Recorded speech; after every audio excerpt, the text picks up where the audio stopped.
নমস্কার। প্রচণ্ড গরম। আশা করি সবাই ভালো আছেন। এই গরমে আমাদের would be mothers, pregnant women যারা তাদের বেশ একটু সমস্যা নানান কারণে একটুখানি বেশি থাকে, যারা স্পেশালি লেট স্টেজে রয়েছেন। আসুন আজকে আমরা তাদের জন্য কিছু টিপস শেয়ার করি। এই গরমে প্রথমত প্রচুর পরিমাণে জল খাবেন, নিজেকে হাইড্রেটেড রাখবেন।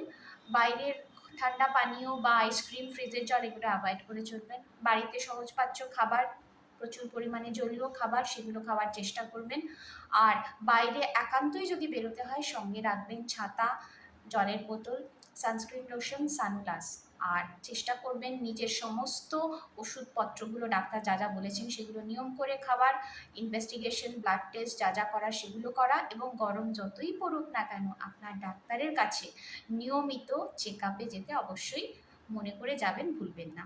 ভালো থাকুন, সুস্থ থাকুন। আবার দেখা হবে কিছু টিপসের সঙ্গে।